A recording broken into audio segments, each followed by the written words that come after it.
Movie footage used in the kill count is owned entirely by the copyright holders. Dead Meat makes no claim of ownership and simply uses the footage for purposes of education, commentary, and criticism under fair use. Please support filmmakers and the art of filmmaking by watching Saw 2 in its entirety on home media or streaming services where available. Welcome to the Kill Count, where we tally up the victims in all our favorite horror movies. I'm James A. Janice, and today we're looking at Saw 2, released in 2005, a single year after the original rocked the world of horror. What's great about Saw 2 is that it basically takes all the good parts of Saw 1 and does them bigger and better, probably since it had 4 times the budget. But it also helps that a bunch of the crew from the original returned to give the sequel a lot of love and care. Although Wan and Winnell were busy at the time with Dead Silence, their movie about a different Billy the Puppet, they helped develop the story and Winnell co-wrote the script. Basically what I'm saying is that all hands were on deck for this movie, and it shows. With Jigsaw's identity out in the open, we also get Tobin Bell for the entire movie, and that's a huge plus. You all know I hate Jigsaw's flawed and condescending ideology, but I love Tobin Bell and his amazing portrayal of the character. He's so good at being a dick. I could talk all day about how intriguing Jigsaw is as a horror movie killer, but right now let's see how many characters he'll claim not to have murdered and get to the kills. The movie begins with a trap. Saw 2 knows what we're here for, so right away we get a new Jigsaw trap that'll give your face some overzealous acupuncture. I'm sure this dude Mike is wondering how it works, so let's go to our senior torture trap correspondent, Billy the Puppet. Billy? I want to play a game. Billy tells Michael that he's a snitch, and so here's the sitch. Mike's got a death mask around his neck, and if he doesn't unlock it before the timer runs out, it'll close. Think of it like a Venus flytrap. Oh, and also, as this tape reveals, the key to it has been placed underneath his eye. Looks pretty difficult. The timer goes off, and Mike takes a scalpel and comes real close to going for the subocular key. Come on, man, it's only one eye. You just live out the rest of your days with an eye patch. Be a freaking pirate. But Michael knows he gets seasick, so instead he gives up and drops to his knees defeated. Saw 2 is all like, you thought Saw 1 had crazy editing? Hold my keyboard. These crazy flash cuts come to an end when the mask clamps shut on Mike's head, killing him quickly and with a nice ooze of blood after his body falls to the floor. That kind of kill deserves a title card. Since most of the characters from part 1 were left apparently dead, except Tap, I guess, who survived until the video game where he killed himself at the end. I didn't know that, but you all sure did. We're gonna need some new kids on the block for this one, so good thing Donnie Wahlberg is here as Detective Eric Matthews. Sadly, not the brother with great hair from Boy Meets World. He has to pick up his son Daniel, Eric Knudsen, who's being held at the police station because he's a little pickpocketing troublemaker. Better keep an eye on him, Matthews. First it's pickpocketing, next thing you know, he's streaming his life 24/7 and lying to ghost faces about his sexual orientation. They have a fraught relationship, and since Matthews is played by a Wahlberg, he also has some anger issues. Well then go! Hey, remember that time a car ran over Danny Glover as a transition? What if we had Donnie Wahlberg walk out of his apartment straight onto a crime scene? Whoa! Oh, and hey, it's Detective Carey. She was only in 2 scenes in the previous movie, but now she's back and way more important. Get used to that. She takes him to Mike's body, and Matthews notices that Mike has that puzzle piece skin carving thing that's so hot right now. Kids these days. There's a ceiling message for Matthews telling him to look closer, but Matthews is currently stuck in a desk job due to some past incident that surely involved that Wahlberg temper. Also, his wife just left him due to an affair he had with Carrie, so things are pretty rough for him right now. At least you've got Wahlburgers, dude. But that night, he realizes that the metal on Mike's trap was made at Wilson Steel, which has an abandoned factory nearby. So he joins Carrie and this other guy, Detective Daniel Rigg, as they take a whole SWAT team there to get Jigsaw. Budget! But they should know better than to interrupt Jigsaw's reading and tea time. Inside, the cops leading the way run into Jigsaw's attack puppet and fall victim to a simple trap on the staircase that simply breaks this dude's shins. Sucks, guy, but at least you get to survive. These other 2 cops who back up into an electrocuted cage? Not so much as far as I can tell, so I'ma add these schmoes to the list. They're never seen moving again, so don't at me or whatever. The rest of the squad moves in, led by Rigg, and they corner Jigsaw at gunpoint. He can't stand up because he's got a bunch of medical stuff hooked up to him, so they cuff him on the spot. Matthews tries to be cool at him. Is this close enough? But you can't out-cool Tobin Bell. Dude's straight up ice in a sick old man's body. And although they want to take him to the station, he ain't going nowhere. Actually, I will need to remain here while you deal with your problem, Detective Matthews. The problem he speaketh of is on a bunch of monitors that Matthews uncovers. They show a group of people looking sad somewhere, among them his son Daniel. When Matthews confronts Jigsaw, the evil bastard snarks it up and tells him that in 2 hours, the poison in Daniel's body will result in a very messy death. There will be blood. Oh yeah, that doesn't sound like a murderer at all. Jigsaw tells Matthews that Daniel is in a safe place, and we're on the clock, even though it looks like Jigsaw doesn't have a lot of time to spare. Although he did have enough time to set up this little gag. You've reached Daniel's phone. He's not in right now. I love it. Like all Saw movies, Saw 2 portrays two storylines concomitantly, a cop plot and a trap plot. The trap plot in this movie follows Daniel and 7 others who have woken up together in a strange and dirty house. Hey, at least it's not the shit room. They're being watched by cameras, and their personalities run the gamut from calm and rational to hot-headed and confrontational to dudes sleeping on the subway that you hope doesn't wake up before you stop. And then there's this chick. Wait a minute, that Natalie Imbruglia haircut can't fool me. I know her. Isn't that? Yeah, it is, the bear trap lady. And she is pissed to be back in another trap. Hey, at least she knows how to play these games, and behind the bricks in the fireplace, she finds a tape player with a message to everyone in the room. What these walls offer for you is salvation. Oh, he's offering them salvation. Now, did they get that before or after they have to mutilate themselves? Here are the rules for this one. All of them are breathing in that nerve gas that'll kill them in 2 hours, but the house they're in will unlock in 3. If they can find the various antidotes hidden around the house, they can survive long enough to escape. The first antidote is in a safe right there, and the combination is apparently known to everyone in the room. The numbers are in the back of your mind. The last clue for them is that they're all connected to each other, and if they want to know how, well, X marks the spot. Let the game begin. And we're off! Musclehead Xavier picks up a key with a note saying not to use it on the door to that room, and despite Amanda's pleading to follow instructions, he goes for it anyway. The key triggers a door trap that fires off a revolver straight through the peephole, and this dude Gus's eye. It's kinda cool, I guess, but that trap is so unlikely to succeed. What are the odds someone would be looking through the peephole as the key was used? Whatever, I guess. We needed an early kill, and Gus will do nicely. When the others question Amanda about how she knew what she knew, she says they're there because of Jigsaw. They've heard of him. He's a serial killer. Exactly. He's a murderer. No, he's not!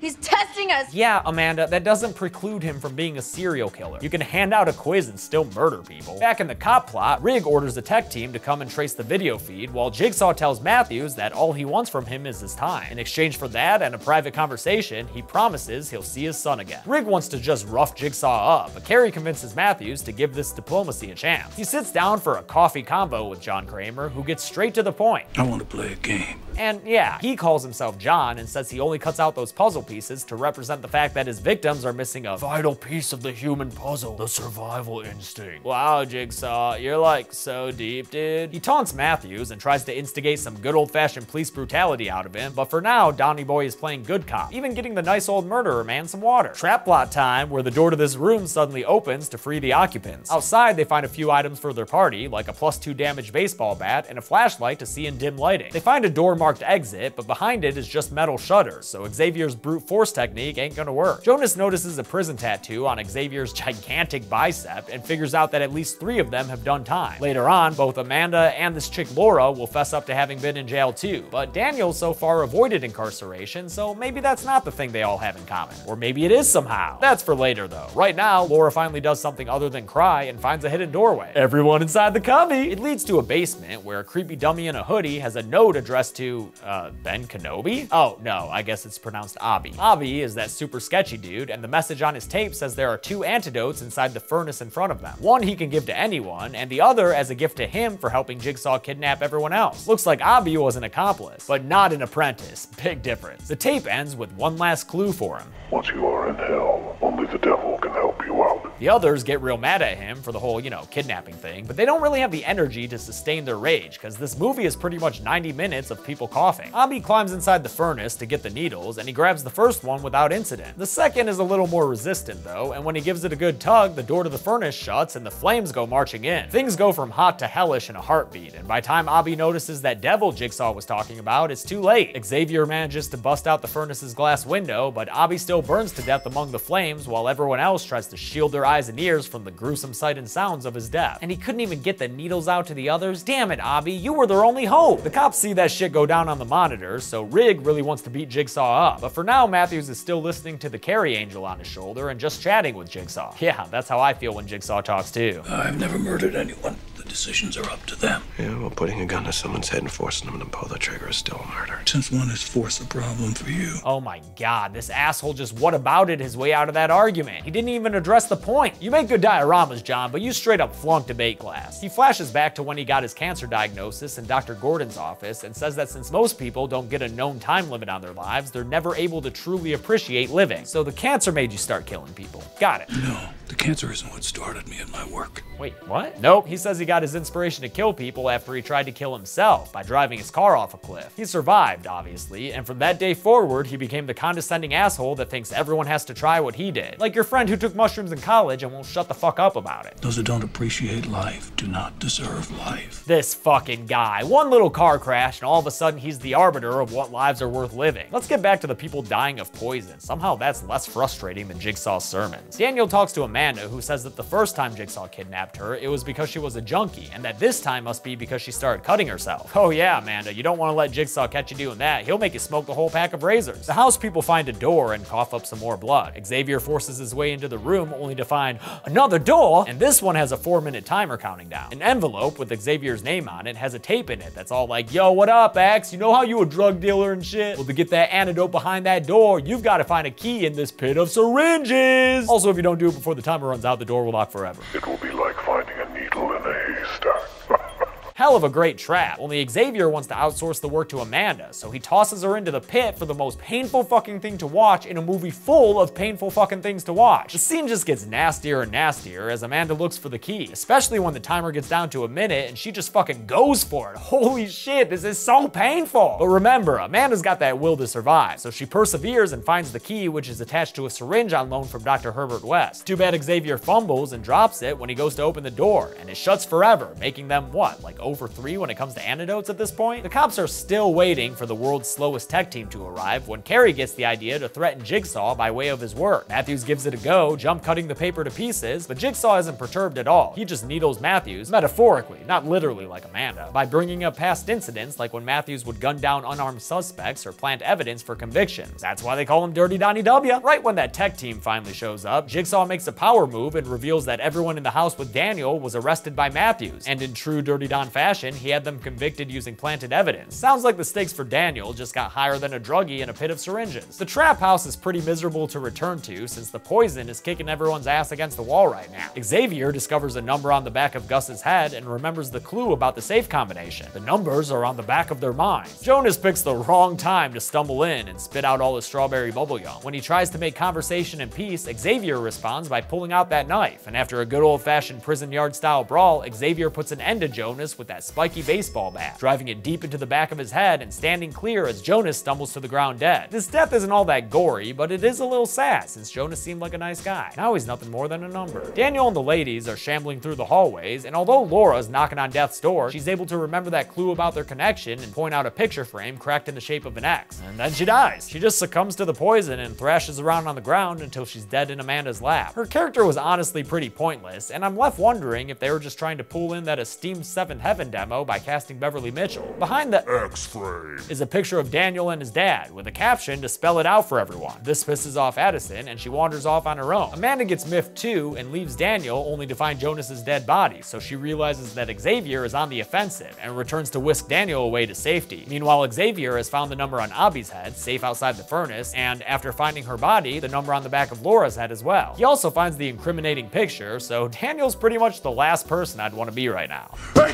Yeah, no thanks. Xavier runs into Amanda and Oh Danny Boy, and the cop monitors that Matthews is watching show him chasing after them. That spurs Matthews to finally take Riggs' approach to John Kramer, tossing him around the room a bunch and beating the crap out of this sick old man, while Rigg prevents Carrie from interfering. He even breaks a friggin' finger. Oh snap! But Jigsaw just keeps talking shit. Now that's the Eric Matthews they gave medals to. Addison coughs her way into a room with a tape that she ignores and a syringe in a glass box. But when she reaches inside to get the antidote, it spills everywhere, and pretty soon she's got both her wrists stuck in this painful looking trap. Her screams bring Xavier around, and lucky for him, she's in the perfect position for him to get that digit and quit it. He leaves her alone to bleed to death in private. This will count as Addison's death, even though we don't see her take her final breath. I think this super crazily edited montage of her screaming with inverted colors is enough of a punctuation on her character. At this point, Matthews has John Kramer filleting his gun barrel, so Jigsaw finally agrees to take Matthews to the house, but only after he shoots off his favorite catchphrase. Game over. Matthews takes Jigsaw down a secret elevator, which sets the rest of the police force scrambling, right as the tech team finally acquires a signal on the video feed. I told you we'd find it, you just gotta give it some time. Xavier has chased Daniel and Amanda back to the start of the game, where they keep him at bay by jamming the baseball bat into the door. Amanda notices some right-angle leakage in the floor, and it ends up being a hidden trap door that was below the safe. Meanwhile, Matthews is using his Jigsaw GPS like he's the Fonz, hitting it to make it work. Where to now? And when they finally arrive at their destination, Jigsaw tells him to take this key that's like taped to his hand. I'm not sure, but he makes a funny noise when Matthews grabs it. I can't tell if that was pleasure or pain.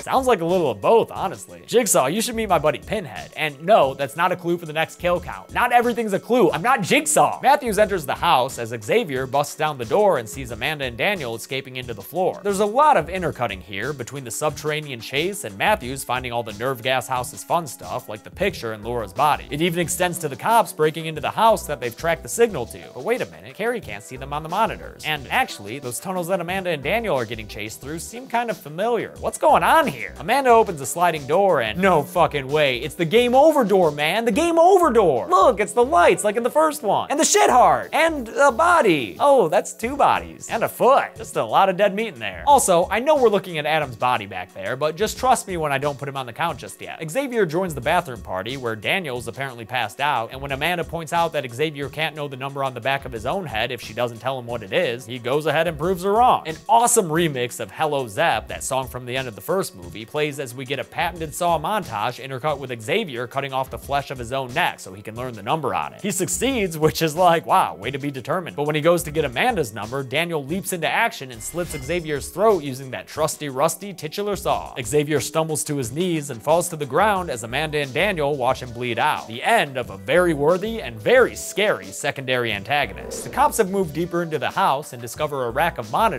just like the ones at Wilson Steel. The same images are playing on them because behind curtain number 2 is a couple of VCRs, which was an old piece of technology that played things called VHSs. You'll learn about them in history class, I'm sure. When he hits pause, the image freezes, not just on his monitors, but on Carrie's as well. Turns out they haven't been watching a live feed at all. See, the signal they were tracking ended up being the equipment playing the tapes that they were watching this whole time. It's another great twist, and we're not even done with them yet. Because even though Matthews is for sure in the right location, it turns out he's not there at the right time. Because remember, they had been watching a tape this whole time. The Trap House storyline events had happened earlier, 2 days earlier to be exact, and they were just being played back from that recording. That explains why all the bodies Matthews kept coming across were a bit more decomposed than they should have been. Look at Jonas's hand there, or Xavier's, you know, everything. Matthews sees an arm in the bathtub, and it ends up being our old friend Pighead, who stabs Matthews in the leg with a needle. Yeah, Pighead, way to make it back for the sequel. Meanwhile, back at Wilson Steel, the timer that the cops had thought was counting down to poison o'clock goes off, and it turns out that timer was counting down to the safe opening. What's in the safe, Carrie? Why, it's a little boy Matthews, sucking down some O2 through a mask. Jigsaw did tell Eric that his son was in a safe place. That punny bastard. Eric Matthews wakes up in the shit room with the tape player by his side, but the tape he plays doesn't have that classic Jigsaw voice on it. Hello, Eric. Instead, it's Amanda, chastising Matthews for having put her away on false charges and then going into her hero worship speech about Jigsaw, calling him a father and a mentor. See, that wrist-cutting incident we saw earlier was overseen by Jigsaw, telling Amanda she's just gotta try shrooms, or almost died. It's like such an experience. We get a bunch of flashbacks putting all the pieces in place, showing how Amanda helps Jigsaw kidnap Daniel to put in the safe, and it ends with her giving a proclamation. It is I who will carry on John's work after he dies. And for her first test subject, Amanda is gonna replicate Jigsaw's classic ending as Matthews, chained in place, screams at her. Game over.